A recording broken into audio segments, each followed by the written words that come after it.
daftarkan dulu, kemudian dicek dulu sama BPOM, kemudian juga proses itu untuk merek juga kita mesti cek hakinya dulu segala. Nah dari BPOM nanti dicek, habis itu dilihat semua, dianalisis.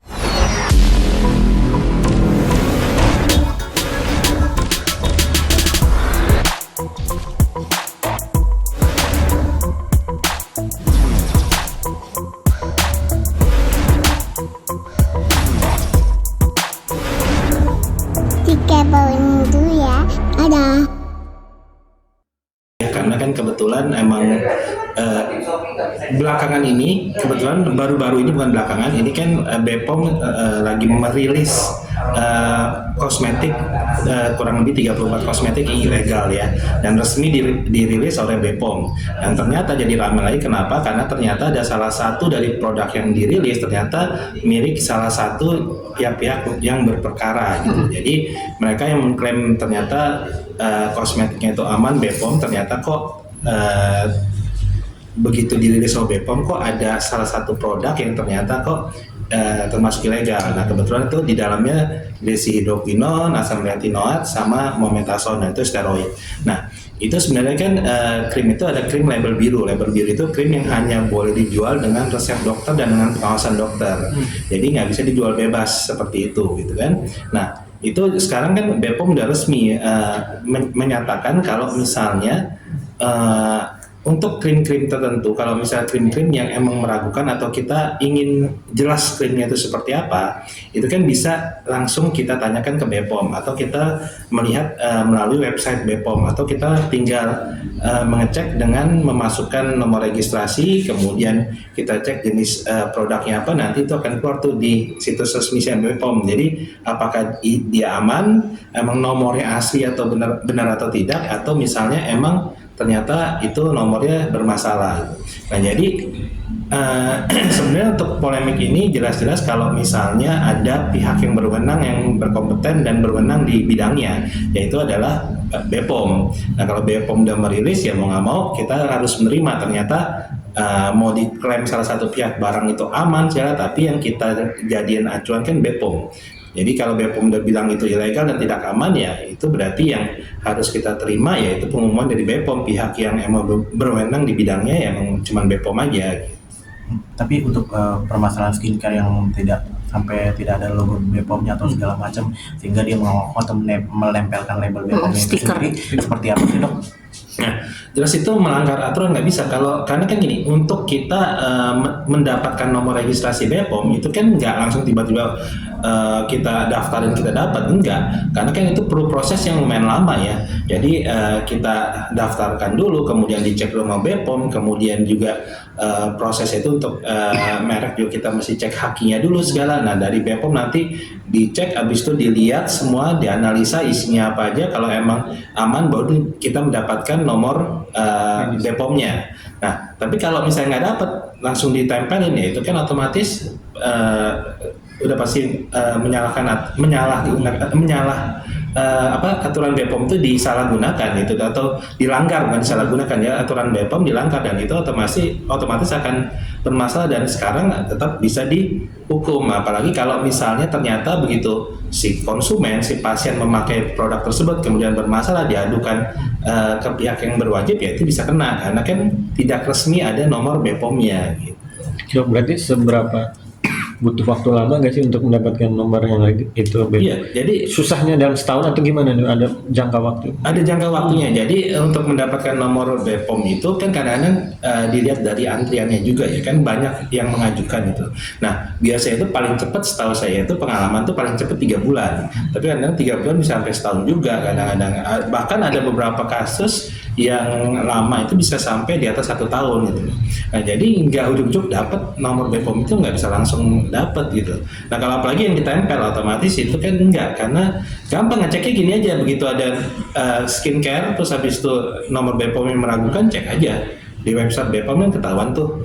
Jadi nomornya masukin, nanti keluar kok dia emang ini terregistrasi atau enggak, atau emang dia ilegal, atau ternyata ada daftarnya, list kosmetik yang ilegal dan di-ban sama BPOM pun ada keluar gitu. Jadi kelihatan di situ gitu.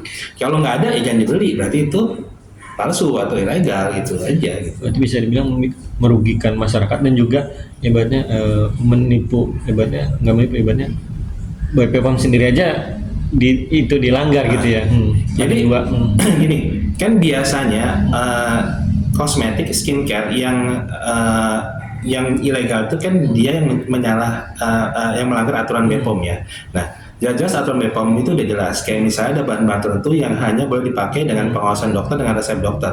Tujuannya buat apa ya? Untuk si pasiennya sendiri. Karena efek sampingnya bisa aja jadi iritasi, kemudian jadi malah hiperpigmentasi, malah jadi timbul beruntusan, kemudian jadi kadang-kadang sampai opronosis, dan bercak hitamnya susah banget hilangnya segala.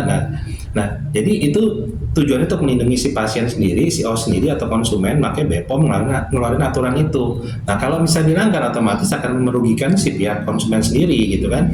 Nah, kalau misalnya satu bahan-bahan tertentu itu ada aturannya dan tidak bisa sembarangan dipakai dan tidak semua orang cocok dengan produk tersebut, makanya harus dengan pengawasan dokter. Nah, emang kadang-kadang orang bilang kalau misalnya pakai obat-obatan itu kok hasilnya cepat ya. Nah, tapi gini masalahnya, hasilnya cepat kalau tanpa pengawasan dokter otomatis efek sampingnya juga kemungkinan lebih besar. Terus ada juga barang-barang yang cepat yang tidak boleh digunakan awalnya kelihatannya hasilnya bagus tapi jangka panjang ternyata merugikan si pasien sendiri. Misalnya kayak penggunaan merkuri jelas nggak boleh karena itu bahan karsinogenik karena bisa menyebabkan kanker pada kulit. Terus toksik ke hati segala. Jadi nggak cuma di luar, dalam tubuh pun akan terdampak gitu. Jadi tetap akan berbahaya kalau tanpa ada BPOM-nya.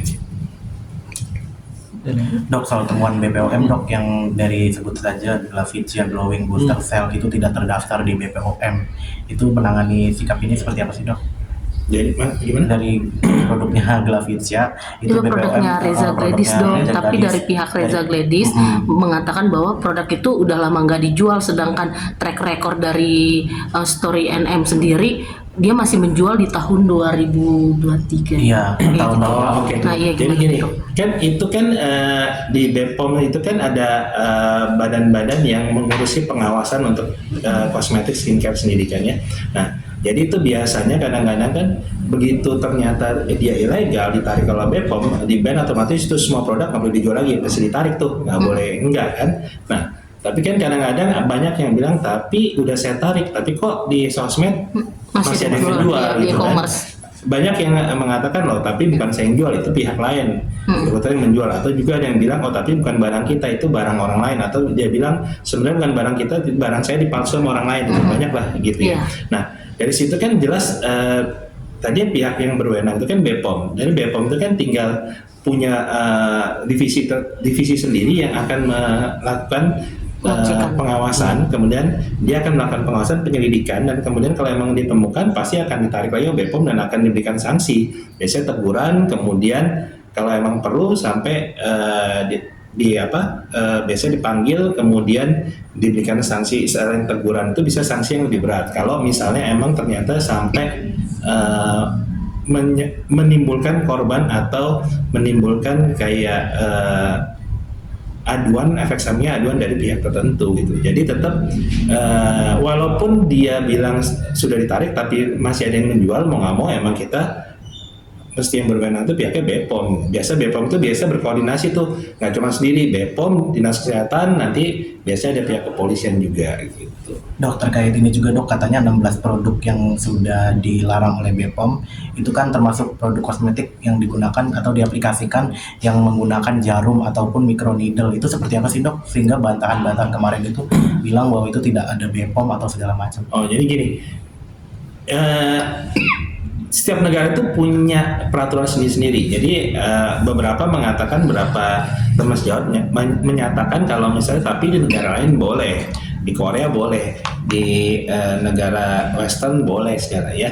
Tapi di Indonesia itu kita punya aturan sendiri. Gitu. Jadi emang kebetulan di Indonesia itu ada aturannya. Kalau misalnya menggunakan kayak misalnya jarum segala macam, itu ada aturan yang tersendiri. Jadi nggak bisa sembarangan dijual bebas. Ya tadi balik lagi tujuannya buat apa? Untuk melindungi konsumen sendiri, karena kalau dia nggak steril ternyata dia menyebabkan infeksi, ternyata malah menyebabkan gangguan atau misalnya masalah pada kulit, itu kan kasihan si pasiennya sendiri atau si konsumennya.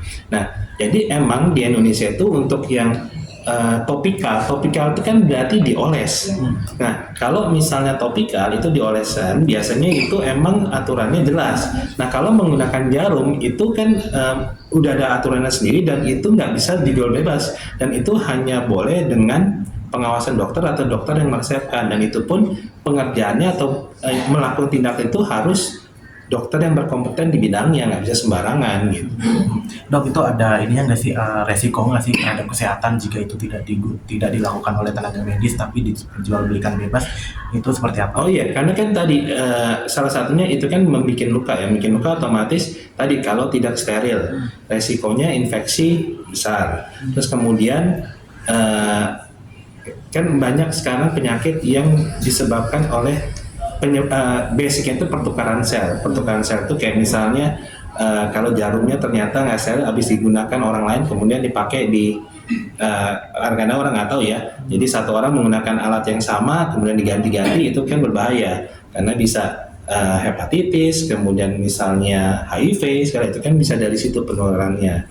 Terus habis itu lihat itu kan lapisan kulit nggak sembarangan. Jadi kalau misalnya ada yang mengerjakan ternyata lapisan kulitnya terlalu dalam ternyata, nah otomatis itu merangsang reaksi inflamasi, jadi otomatis malah memicu timbulnya hiperpigmentasi atau tadi yang mau bagus ternyata malah jadi timbul hiperpigmentasi, iritasi, bercak-bercak hitam dan sebagainya gitu. Itu kan merugikan jadinya. Terima kasih dok. Terima kasih dok. Mantap. Itu bukannya